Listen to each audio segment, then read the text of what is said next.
Hello friends, మనం ఇప్పుడు పుదీనా టమాటా చట్నీ చేసుకుందామా.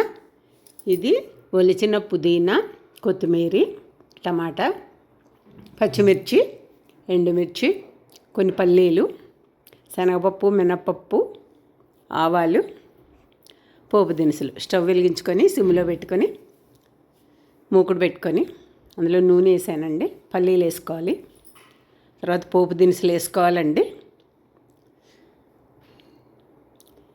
ఇవన్నీ దోరగా వేగిన తర్వాత శనగపప్పు, మినపప్పు, ఆవాలు, జీలకర్ర, పోపు దినుసులు కూడా వేసుకోవాలి.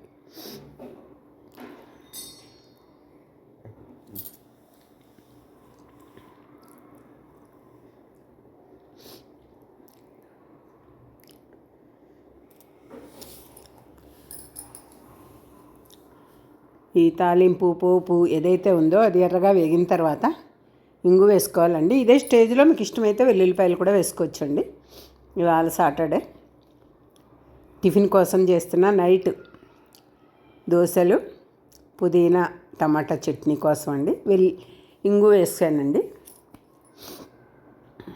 ఇవన్నీ దోరగా వేగిన తర్వాత పచ్చిమిరపకాయలు వేసుకోవాలి.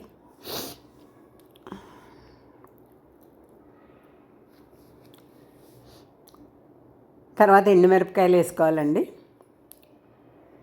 తర్వాత కొత్తిమీర, పుదీనా రెండూ కలిసి ఒకేసారి వేసేసుకోండి.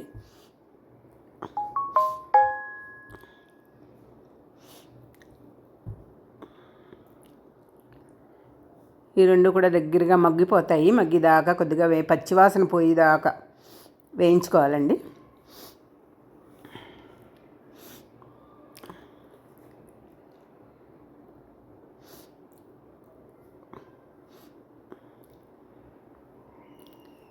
బాగా వేగిన తర్వాత కొంచెం సాల్ట్ వేయండి.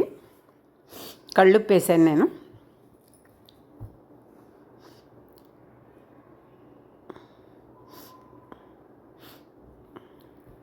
తర్వాత టమాటాలు వేసుకోండి.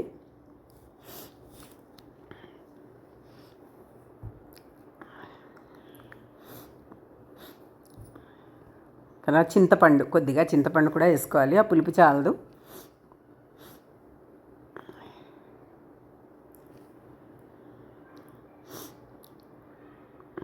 ఇవన్నీ బాగా పైకి కిందకి కలియబెట్టుకుని కొంచెంసేపు మూత పెట్టేసుకోండి.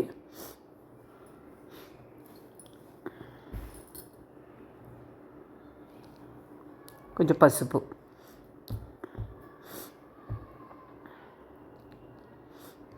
ఇలా మొత్తం ఇలా దగ్గరగా వచ్చేసి నీరంతా ఎగిరిపోయిన తర్వాత చల్లారిన తర్వాత స్టవ్ కట్టేసుకుని చల్లారిన తర్వాత మిక్సీ జార్లోకి ఈ మిశ్రమం మొత్తం వేసుకోవాలండి. దీంట్లో కొంచెం కొబ్బరి ఉంటే కొబ్బరి కూడా వేసుకోండి, చాలా బాగుంటుంది. కొబ్బరి లేకుండా అదే స్టేజ్లో కూడా మిక్సీ చేసుకుని అది కూడా చట్నీ కింద బాగుంటుంది. కొబ్బరి వేసుకుంటే ఇంకొంచెం కమ్మగా ఉంటుంది.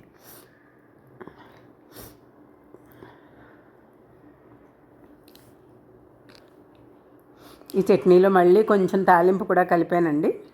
ఇందాక వేయించిన దాంట్లో అది కొంచెం పక్కన పెట్టుకోవచ్చు, లేదా మళ్ళీ వేయించుకోవచ్చు. శనివారం నైట్ టిఫిన్ దోశలు చట్నీ. మీకు ఇష్టమైన దోశలు అంటే రవ్వ దోశలు ఇవన్నీ అందరిళ్ళలోనూ కూడా చాలా ఇష్టమైన ఐటెం. పిల్లలకి, పెద్దలకి, అందరికీ కూడాను.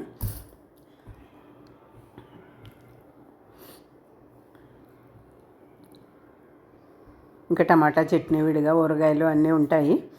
ఇలా అప్పుడప్పుడు రోటి పచ్చళ్ళు కూడా కొన్ని చేసుకుంటాము, మిక్సీ కానీ.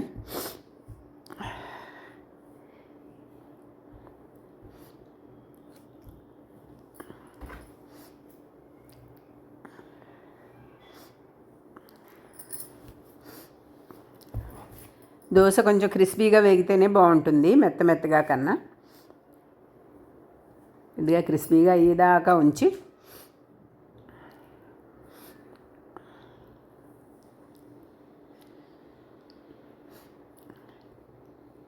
నేనేం చేసినా ముందు మా వారికి టేస్ట్ చేస్తున్నా. నేను బాగుంది అంటే ఇంక ముందుకి ఉప్పు కారాలు అన్నీ సరిపోయా లేదా అని ఒకసారి ఆయనకు చూపిస్తా. నచ్చితే లైక్ చేయండి, షేర్ చేయండి, సబ్స్క్రైబ్ చేసుకోండి. Thank you.